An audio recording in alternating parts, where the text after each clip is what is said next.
Hello and welcome. I'm Professor Walnut, and thanks for stopping by my lab. Today we're going to be talking about my predictions for Pokemon Scarlet and Pokemon Violet.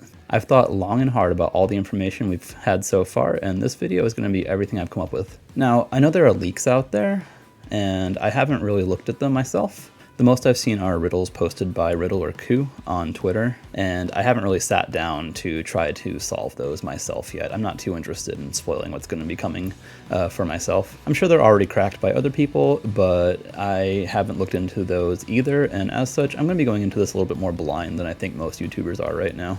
Before we get started, as always, I'd like to ask you to do the YouTube stuff. You know, like the video, leave a comment, and especially subscribe if you haven't already. I do Pokemon content at least weekly, usually competitive battles, but I'm trying to branch out and do a few more scripted videos like these ones. I'm trying to aim for at least once a month, but if I can get every 2 weeks, every once in a while, hey, that would be awesome. Anyway, if you like what you're seeing and you want more, let me know with a subscription. Thanks, everyone. So, let's get started with some simple stuff that kind of spirals into bigger ramifications for the game's story and legends. First of all, we see the orange crest and the grape crest. I don't think it's too much of a hot take to say they'll represent two different schools in the region. If not schools, then maybe two different prestigious research labs or something like that. Pretty easy prediction, I know. Let's bring it up a little. I think the two professors are going to be the heads of the two schools, or research labs. If I had to guess, I'd say that Sada is heading the orange school or lab, and Turo is heading the grape school or lab. Admittedly, my only reason for that is the color theming. So that's still too tame, right? Yeah, I figured as much. Alright, let's really get into it. We've seen behind the professors on the whiteboards different time-based formulas. With all the theming we've seen so far, I think it's pretty safe to say that the professors will be researching time. My thought is that these two schools or labs, whichever one, are rivals, and one's trying to research the future while the other is trying to research the past. I believe that the location opposite to the one you start with is going to end up being the villain faction, and while your professor from the start of the game may take a pretty moderate stance on the research, the opposing one is going to be a dangerous radical trying to open a portal to their chosen time period. For example, you get Scarlet, start with Sada, and Turo is trying to open a portal to the future late in the story of your game. The implication for this, I think, is that the radical faction manages to open a portal to that time period, bringing out the opposite legendary of your game's flagship Pokemon. And perhaps they intend to do something dangerous with it, and so the only recourse your professor will have is to complete their research using the methods the opposing professor used, opening a portal to the opposite time period, causing your box legendary to come through to help stop the opposing professor. This is still Pokemon, of course, so the event will very likely be obviously foreshadowed in some way through the story, like there are legends telling of the Pokemon of the past and the Pokemon of the future, or however they feel like presenting it. I also think it's likely that the opposing school or lab will end up being a full enemy team. You know, think something like Ruby, Sapphire, Emerald, or Oras's Team Magma and Team Aqua, where you join one and the other is the enemy. So that's my prediction for a good chunk of the story of the games. Of course, this is likely to take place on a backdrop of a gym challenge of some kind. With an open world game, I'm not sure the challenge will be quite like what we've seen before. I honestly don't have 100% confidence in what it's going to look like, but this is a predictions video, so I'm putting something on the board here. I think there will be scaling based on either badges or your current party's average level for almost anything in the game. Gyms especially, but maybe also random trainers throughout the world. I mean, how else do they make the game stay at least Pokemon's usual level of challenging as you play? If you can go anywhere, then everywhere should come up to your current level, at least in my opinion. I really think the coolest way to do it would be scaling based on your party's average level, but I think that's honestly the less likely way that we'll see them do it, and more likely we'll see some sort of badge-based scaling. Speaking of the gym challenge, I think we're going to see a shakeup here. An open world has the opportunity to be very large with many diverse locations. I'm putting it on the books right now that we're going to get more than 8 gyms in this region. I'd personally love to see one gym of each type, and the circular ground mural that we see in the first trailer could be read to mean that there's something like that in the region. I personally think that's going to have more to do with that location than the gym challenge itself, however. I can't really put an exact number, but I think we'll have more than 8 gyms to visit and challenge. Next up, let's look at the Pokemon, starting with the legendaries, Koraidon and Miraidon. They're bikes. I mean, that's not a prediction. I think we're all agreed that they're clearly bikes at this point. The more interesting question is what that will mean for gameplay. Will they literally be the bikes we ride when we need to get around fast in the games?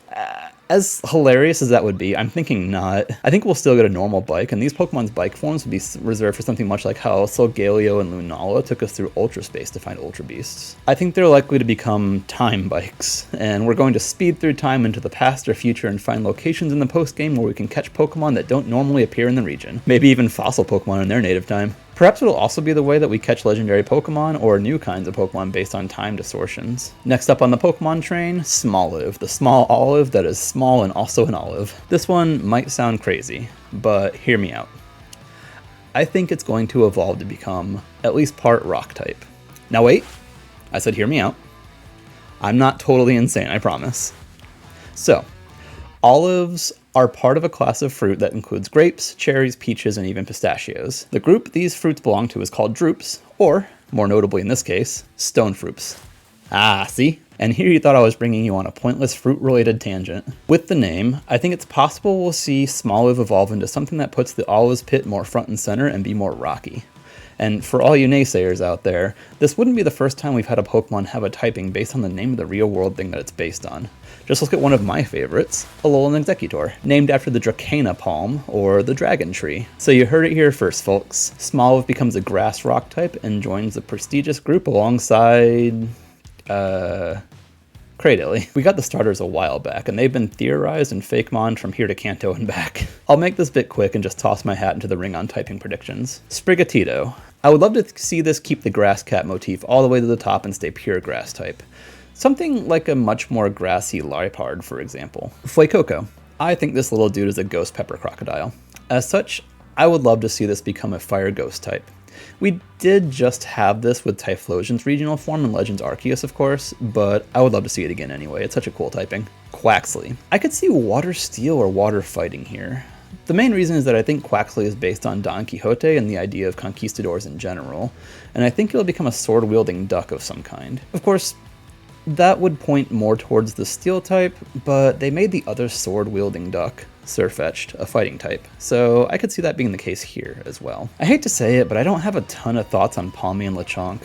I think there's a really strong chance that Pawmi just stays Pawmi forever, since as I'd mentioned in my previous Scarlet and Violet video, they like making their Pikachu-like Pokemon for the region stay small and cute these days and just not have an evolution. As for Lechonk, I think it's possible it remains normal type as it evolves, but based on appearance alone, I could see it becoming dark normal. Otherwise, I'm pretty no thoughts head empty here. Finally, let's talk a bit about this region's battle gimmick, shall we? We're 2 trailers in and still have no idea what it is. I don't think it's a very hot prediction that there will be one. As for what it will be, I think it's a very safe bet to assume it's going to follow the theming of the region and have something to do with time. Since I play the games competitively, I'm more exposed to things that have to do with battles themselves, so I've already seen a lot of theorizing and predictions about this one. As such, I more have to highlight ones I agree with here rather than make my own predictions, because I do already have an interpretation that I fully agree with. In a video made by a channel called Kayla's Capsule, let's be honest, if you're into Pokemon and you're watching this video, it's incredibly likely that you've already been exposed to her channel, but I'll link her in the video I'm talking about down below. She pointed out that there are a lot of hints in the mathematical equations we've seen behind the professors and even box art to quantum time and quantum time crystals, basically a contained time loop. Given how they're keeping the gimmick hidden for now and only teased us with the crystal glimpse at the end of the trailer, I think they are connected and the gimmick will have to do with time. I've discussed this a bit in the communities I've in, but the predictions I'm making here for this video is that we'll be able to either do primal reversions or future evolutions of various Pokemon. I could see this setup as Mega-like, where you can cause it to happen mid-battle on any given turn. It would be especially interesting to see this happen with a wide variety of Pokemon, but that may be a lot to ask for the design team. It'd also be interesting to see it as an either-or option for a lot of Pokemon, like you don't know until it happens whether they'll revert into a past form or evolve into a future form. I could see this functioning a lot like Mega Pokemon, and I know a lot of people really want Megas to come back. I don't believe that Megas themselves will, but this could be a good replacement, and it fits with the past and future themings of the games. My last thought here is more of a hope than it is any prediction based on the information we have so far. So, a lot of people want another Eevee evolution, and I personally think that's unlikely. The reason being, Eevee evolves into types that would be considered special types in the original games, before the physical special split for all moves. Arguably, Fairy would have been a special type too if it existed back in generations 1 and 2. Eevee has already evolved into every special type there is, and I don't see them adding another type this generation for Eevee to become. However, I think the most fun and interesting thing they could do with Eevee is create a regional variant of Eevee. This regional variant could start by evolving into 3 of the physical types, and that would open up the ability to have an Eevee that evolves all different ways without it being a strange departure from Eevee's traditional functions. And it'd let them generate hype again for future generations where they can add yet more evolutions to this regional Eevee. If I were to hope for the 3 types they'd choose, I'd want a Dragon, Steel, and Ghost type evolution.